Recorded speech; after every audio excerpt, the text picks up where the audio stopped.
My name's Aaliyah, and for my senior project, I wrote and illustrated a children's book about dyslexia. So, this is going to work. Am I going the right way? To the right. Right. No? There you go. Okay, so characters in the story. There's Allie, which is me, and then Lexi, which is the personification of my dyslexia. So, as you may have noticed, I spelled characters wrong in the previous two slides. And although that was intentional, I actually do struggle with spelling a lot. And a lot of dyslexic people do. And there's a science behind that. It comes from a language learning weakness in the dyslexic brain. But I'll get into that more in a moment. For now, I just want to give one recent example of a time that I was very embarrassed to have dyslexia and I made a dyslexic mistake. So, about a week or two ago, I posted a Snapchat story of my raincoat and a bowl of cereal next to it, and they were all like the same color. And so I posted this picture with the intended caption of aesthetic. However, the actual caption that I publicized to all 250 of my friends was atheistic. Yeah, okay. So this mistake in part came from me typing very fast, and I have autocorrect on. And so my phone did correct me to atheistic, but it's also in part due to my dyslexia, because although it did correct me to atheistic, I read this caption over about 2 times before I posted it and didn't see any issue with that. And that comes from dyslexia. With dyslexia, there's a lot of, you have trouble with the sequencing of letters. So basically what happened here is I saw almost all of the right letters. I just sequenced them in the wrong way, so I saw something that wasn't actually there. And on a more personal note, these kind of mistakes happen a lot, and so I've learned to laugh at my mistakes a lot of the time. And I love laughing at my mistakes, and I love when other people laugh at my mistakes with me. There's just, when I make a mistake and I'm not aware of it, and then other people are laughing at me then it kind of feels bad from my perspective, and I've had a lot of issues with that in the past when I've gone up on the board to do a problem where I spelled something wrong in front of the class. It comes off sometimes like that. But it's no one's fault. It's no one's fault. My mistakes are hilarious a lot of the time. Like, I've had much better ones than this. But that's just what it feels like on the more psychological side of making mistakes in front of people. Okay, so there is science behind this bad spelling. And let's just take a look at a picture of a brain. So this is a non-dyslexic brain while it's reading something. And the highlighted areas here are the areas of the brain that are active while the brain is reading. So you have the Broca's area right here, which is responsible for word articulation, so matching a sound to a letter. Then you have the parietal temporal area over here, which is the red, and and within the parietal temporal area, you have the Wernicke's area. And the Wernicke's area works in tandem with the Broca's area to analyze and dissect words. And it's mainly stronger in novice readers who don't really have the word recognition experience that somebody who's a more experienced reader would have, so they really have to sound them out. And then you have the occipital temporal area, which is responsible for like visuals and perceptuals, and no worries. And so that's probably the area that's responsible for my atheistic aesthetic mistake. And this is a picture of a dyslexic brain reading the same thing that the last one was. And no, there's not any other colors that are going to pop up pointing to areas that are also active. This is really the only area of the dyslexic brain that is active while it's reading something. And you can see that it's missing the other 2 areas. And if you look at it in comparison with the non-dyslexic brain, you'll see that the Broca's area here is significantly bigger than the Broca's area in the non-dyslexic brain. And that's because it's basically compensating for the jobs of the other 2 areas that it's not utilizing. So not only is it responsible for word articulation, but it's also responsible for word analysis and for the visual skills needed to read, all in this one area. So as you can imagine, since there's only one area being active during this process, that's gonna result in a lot slower processing when you're reading, so that's why a lot of dyslexic people tend to be slower readers like I am, and also a lot less precise. So that's why people stumble and make mistakes a lot of the time and switch words around. But that's the scientifically negative side of dyslexia. But with dyslexia comes a lot of gifts that people often overlook because it's labeled as a disability. For example, dyslexics tend to be some of the most creative problem solvers in the world. Additionally, they tend to be great artists, or they have really good peripherals and really good reflexes, actually. And they also have a very good memory for color, rather than shapes and numbers like letters and numbers like most people do. Dyslexic people have a better memory for color and color and shapes. And there's science behind these gifts. So there was a study done that they had a group of dyslexic and non-dyslexic people, and they placed these images in front of them that included hidden impossible figures. And this is an image of an impossible figure. Basically, it's some type of three-dimensional drawing or a sketch, which is basically like an illusion. It can't exist in the real world. And so they placed these in front of this group of people, and they timed how fast it would take for people to actually find these hidden impossible figures in it. And overwhelmingly, among the fastest and the most precise in doing this were the dyslexic people of the group. And this could be one reason why dyslexic people tend to be so good at art, because they have a very good sensitivity for things that are out of place. But this kind of thing doesn't just help in the realm of art. It actually helps, and people don't often expect this, in things like astrophysics. So another study was done similarly, where they had a group of dyslexic and non-dyslexic people, non-dyslexic and dyslexic astrophysicists. And they placed some graphical simulation of black holes. I don't really know how astrophysics work, but they showed them some crazy graphs, and there was some holes in there, and they had to find the holes, and it's hard. So basically, that's what they had to do, and among the fastest, again, and the most accurate and precise in doing this were absolutely the dyslexic people. And that's a huge advantage in the astrophysics world, apparently. Then it also comes in handy when it comes to medicine. There's another study done where they had dyslexic and non-dyslexic people, and they presented them with a collection of blurry and fuzzy pictures that resembled some type of image. And the dyslexic people were the ones who were able to distinguish and find out what that image actually was. And where that comes into play in the medical world is x-rays. With x-rays, you need to be able to find those things that are hidden there or very, very, very hard to see in an x-ray, because if it's something life-threatening, you want to be able to find that. And it's proven that dyslexic people are better at doing that. So this is my book. I can pass them around. Here, I have 3 copies. Oh, I just took one I was just having for Just myself. If anybody wants to, here, can you put one around? Yeah, so this is my book. It's called My Best Friend Lexi, Dyslexia. So I had a lot of goals in mind while writing this book. Primarily, I wanted to educate students about dyslexia. If somebody who is dyslexic is reading this book, I wanted to let them know that dyslexia is not something that's scary or malicious and trying to hurt you. And I don't want them to feel that they're stupid or less than any of their classmates just because they're reading slower or something. And it's actually, they have something that's actually making it harder for them to do it, and it's not their fault.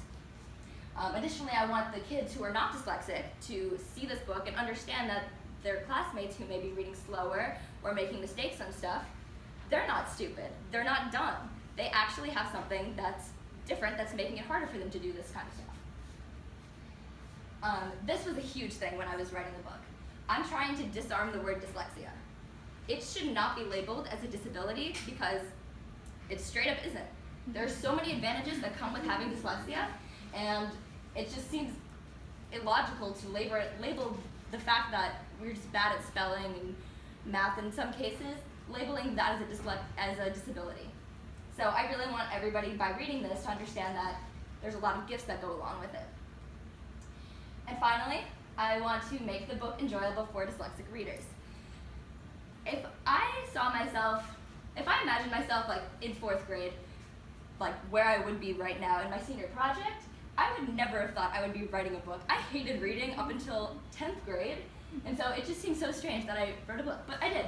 And so what I did to make myself like it more is, I don't know if you can see them, but I intentionally left all of my illustrations void of color. So it's a coloring book. So people with dyslexia who tend to maybe favor art or more than reading are able to still follow along and feel engaged in the book, but just in a different way that's not just in the text.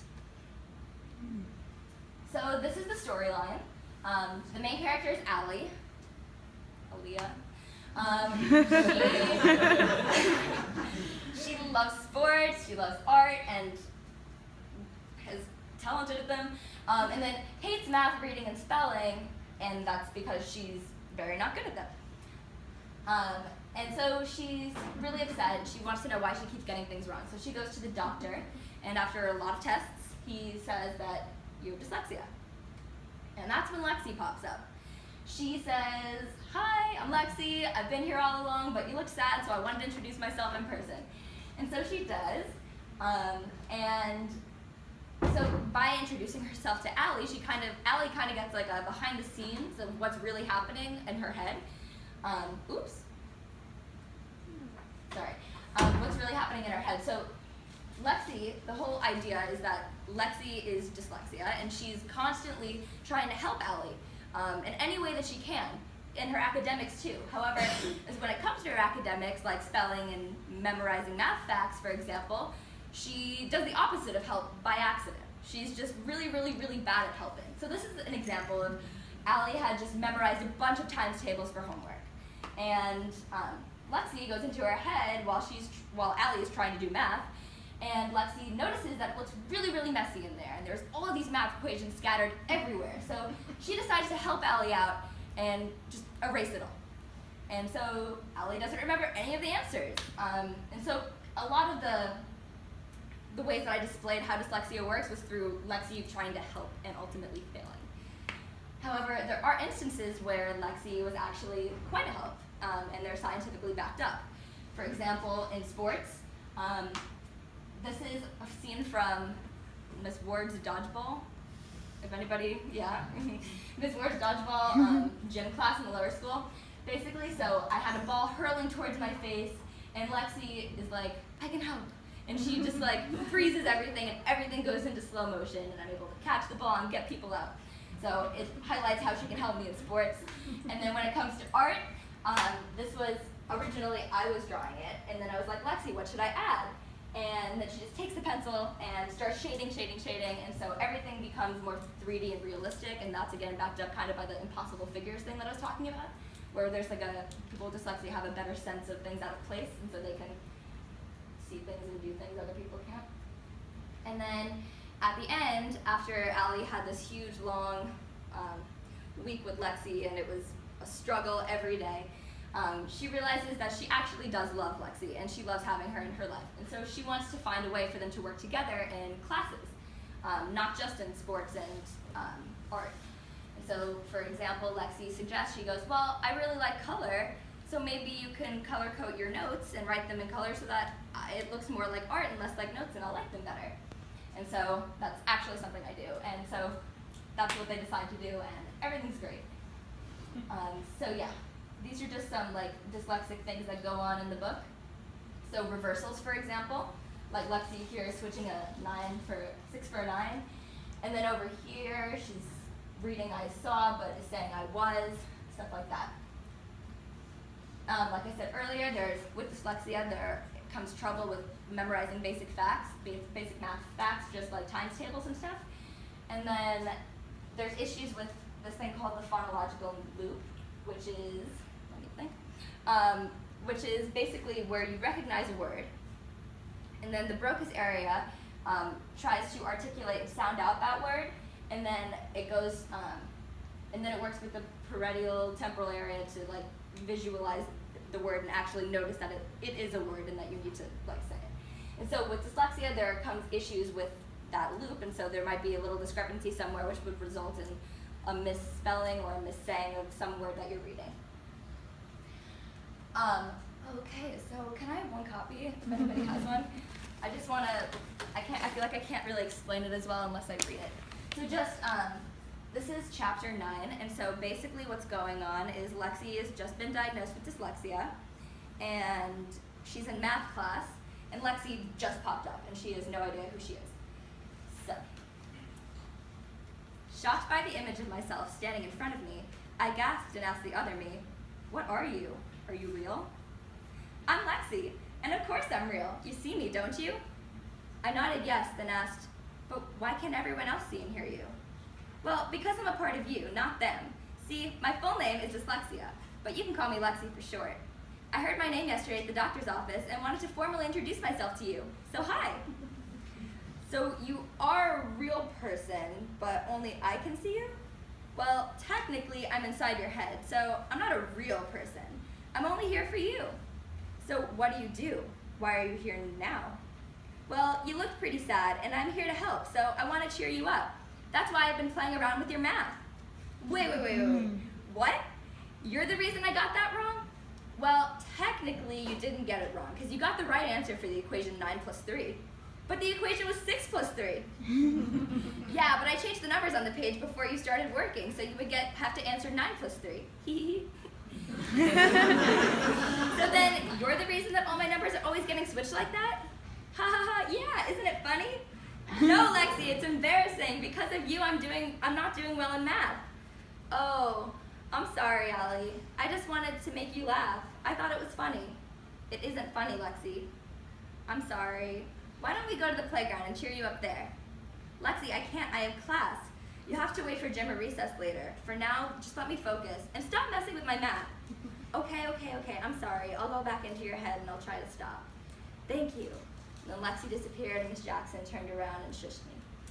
So that is, from when she goes back into my head, that's when she erases all the math facts.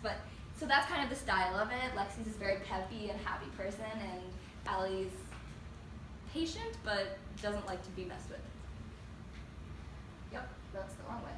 Okay, so let's just do some myth busting real quick.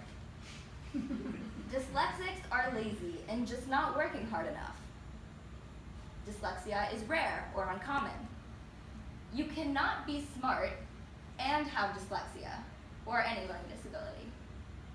Dyslexics are innately bad at math. And dyslexics see all words backwards and can read Greek like Percy Jackson. I'm just going to say that now. That is not true. Not read Greek before in my life. But let's start at the top. So dyslexics are lazy and just not working hard enough. I've already proven in the beginning of this presentation with the slides that there's actually our brains are working in a different way than a non-dyslexic brain is working, because certain parts of the brain are not being utilized when they technically should be being utilized.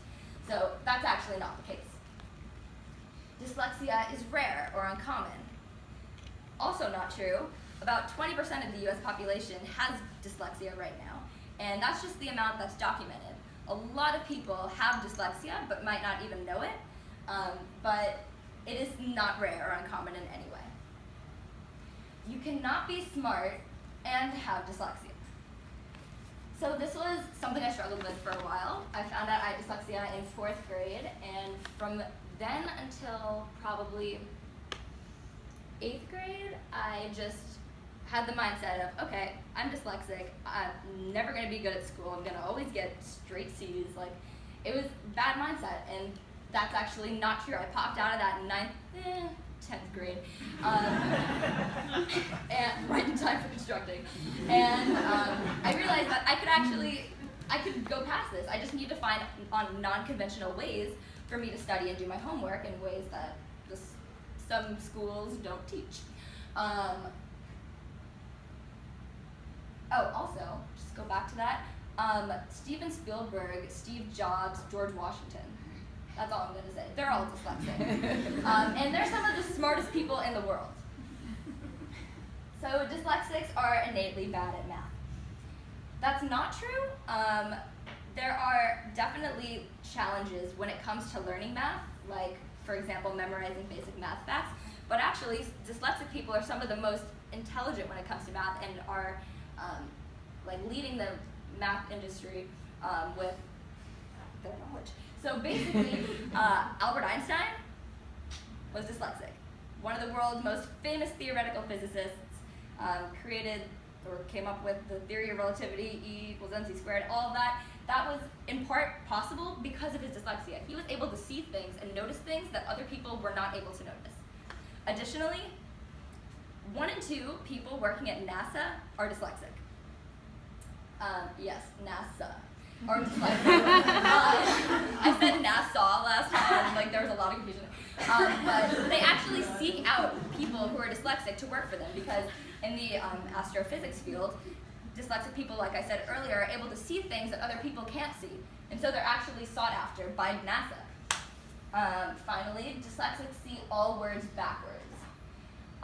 No. If you were going to imitate a dyslexic person, you wouldn't just open up a book and read from right to left. That's just not really how it happens.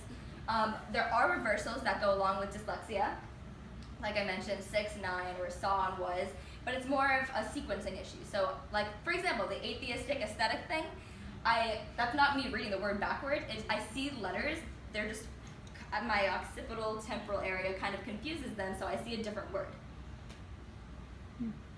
So what is the final message that I want everybody reading the book and in this room to take away? It's that dyslexia is not a disability at all. If you're going to define dyslexia, define it like this. It's just a different way of thinking.